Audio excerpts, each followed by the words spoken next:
I think we need to use that leadership at this incredibly difficult time during the war, where, as you rightly say, Putin has put his... He doesn't care how many people he murders. He doesn't care how many people go through this meat grinder of a front line. He will just carry on sending them because he's not accountable in any kind of recognisable democratic way. And we've got to help our Ukrainian friends defend themselves. And that is why I think us both sending them another $500 million on top of our already record size thing, all this extra kit, and then saying to the rest of NATO, we're going to increase our budget now to 2.5% of GDP, which is what we want to set as the new NATO minimum spend. And that's what we're going to be saying to NATO come the 75th anniversary. I think in that way we can lead again and make sure that Ukraine gets what it needs to win this war. And Grant, you and I obviously follow events in Ukraine really closely, but to someone who isn't following it that closely, I mean, it sounds like an awful lot of money, and now it sounds like more money on top of an awful lot of money. What can you actually point to? That, you know, how has British aid made a difference on the battlefield? It matters here, and it matters here because if Putin were to win that war, he wouldn't stop in Ukraine. He'd carry on. He's talked about other areas that he thinks should be part of Greater Russia, basically the old Soviet Union. That would affect us. Other autocratic leaders around the world would look at this and go, well, the West can be beaten. You just have to carry on for a couple of years and we all give in. So what does that mean in Taiwan, for example, and the chips that are made there and the way that affects our economy? So the connection back to anyone watching this is direct. This $3 billion, I understand that it's going to continue. How long will that pledge continue? Yeah, so that was the other thing we announced last week. And I'm really pleased you mentioned, actually, because it was almost lost in the flurry of we're going to spend 2.5% of our GDP on defence and what have you. But we also said we will now match the $3 billion we spent every single year, at least to the end of the decade. I mean, I'm not making a prediction about the length of the war because who knows, but that's another 5-6 years, and we'll do $3 billion a year every single year. And I wanted to do that because when I speak to President Zelensky, it's really important that he knows that we're in this for the long term, and this isn't just, you know, otherwise they're living hand to mouth with this. We want them to know that Britain is there, and he will say, as Zelensky has said to me, you know, without Britain, they just don't know where they would have been without our leadership. But Britain has said, and you've said, as long as it takes. Britain stands with Ukraine as long as it takes. But you must have some sense, you know, how long it might take. Is this a forever war? Well, look, it's not right now.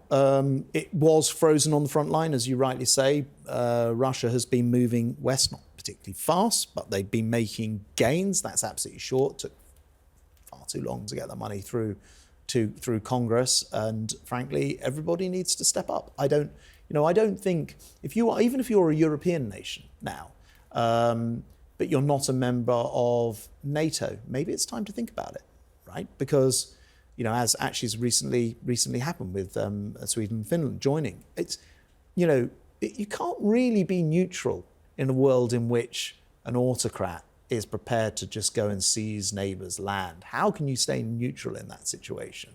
And I think everybody needs to be contributing. Everybody needs to be getting on board on this continent, let alone America. I mean, they don't live on this continent. You know, it's great they come and help. But it's also our responsibility, which is why, as I say, 2.5%. Is there anyone you'd single out? Anyone you think needs to be doing more? Well, anyone who's not currently, frankly, a member of NATO but enjoys NATO's protection. You know, I think it is time for people to think about, given a tyrant, you know, once again, we've seen this before in history, moving west, I think it's time to kind of stop and review. And just quickly on that, I know Iona wants to come in, but there is a risk that with elections in America, you know, there could be a change of administration, and it's uncertain, were Donald Trump to become president, how he would or whether he would support Ukraine. Indeed, he said he could end the war in a day, and that his plan is to effectively make Kyiv capitulate. In that scenario, are you confident that the rest of NATO, or rather the rest of the Ukraine alliance, the contact group, can continue to support Ukraine without America? I mean, first of all, I was talking to the NATO Secretary General last week, Stoltenberg, about this in Poland, and he rightly points out, I agree, that actually, he's dealt with, and we all have, actually, a Trump presidency before, and, you know, NATO still goes and all the rest of it. But actually, more to the point, in that very delicate vote in Congress, it really hinged on the Speaker, Mike Johnson, supporting the vote going through. And then the more, what you call radical, I suppose, Republicans not going after Speaker Johnson as a result of him doing that. And Trump was very interesting in this. He specifically went out of his way to support Mike Johnson, the Republican Speaker. Now, he could have gone the opposite way, and I think it's conceivable if he had done, that the package may have had trouble passing. Trump didn't do that. So I always sort of think with these things, judge people on their actions rather than their words, and I think that's really true with Trump. You think Trump's changed his mind on you? I don't know whether it's changed his mind, but look, as I said before, if you think about America's interests, even if you took the view that some of the most, call them extreme commentators in America might, or politicians of Europe doesn't matter, we're not worried. Even if you took that view, I don't think many people think that, but even if you did, if you're America, you still care about what happens in China and Taiwan and chip manufacturing and all these other things. And as I said before, the single message you'd send to autocrats everywhere if the West said you can't just walk into your neighbour and take it over as Putin's done with Ukraine, and then we go, well, actually, we're sort of a bit of an attention deficit over a couple of years and we're sort of bored of it, so you can now. If you did that, then America's own power would be directly hit by that, and Trump would recognise that as much as the next person. I think he does. I think bringing back US policies to Ukraine's front line, I'd love to ask, the Americans have signalled they're uncomfortable with long-range strikes actually into Russian territory. But last week, Britain's Chief of Defence, Admiral Tony Radakin, said that Britain supports these attacks. Would you be able to sort of clarify the UK's position on this? Well, look, first of all, I'm obviously not going to get into sort of tactics and those sort of things, other than to say two things. First, we've always been quite forward-leaning on all of this, and you've seen how, given that Putin walked into Crimea and just took it in 2014 and there was no military fight back, you've seen how our brave Ukrainian friends have been opening up the Black Sea. In fact, the Russian Black Sea fleet no longer sails in the Black Sea and certainly doesn't sail at its own liberty in the Black Sea because Ukrainians who don't have a navy have managed to make it inoperable for Putin's navy. So Britain has always been supportive of the whole of Ukraine being, back under Ukrainian control. Secondly, in terms of Ukraine's own tactics and how they prosecute the war, we can't realistically have a position where everyone accepts Ukrainian critical national infrastructure like power stations and what have you being blasted to bits, and they go, but Ukraine, you can't attack the infrastructure of the country who are attacking you. We won't let you do. I mean, that would be ridiculous. But it is a decision. Those things are a decision for Ukraine.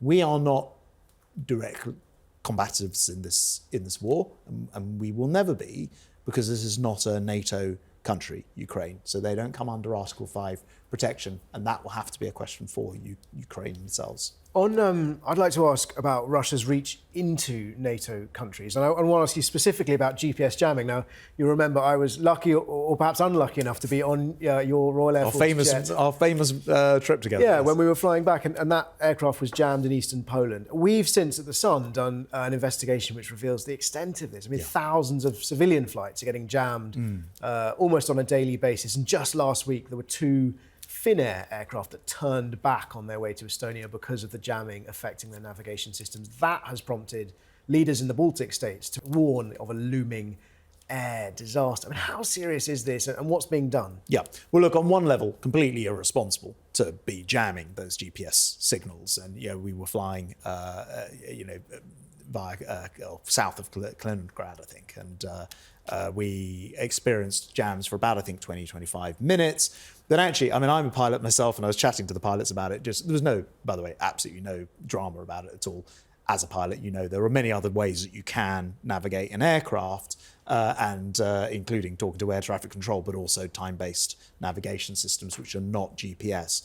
So it's usually perfectly safe to fly, but in congested skies, GPS is an important part of that. And I think we are seeing a world in which GPS, both jamming and spoofing, so aircraft being shown where they're not and that sort of thing, has become increasingly critical. First of all, utterly condemn people doing that. Again, Putin just knows basically no end to his own evil, is my view. But as the British military in particular, we're developing systems which use things like precise navigational time, PNT, in order to use systems which don't require GPS satellites from space to tell you where you are. And do you think it's feasible that civilian aircraft might need to adopt Yes, that? and they already do to an extent. So even on the aircraft we were on, actually they have systems on there which were able to tell us where we were based on what time did you take off and what altitude you were at and all those types of things. Those systems are becoming more and more precise all the time. And I can confirm actually that defence research and development is at the cutting edge of doing even more with this. And I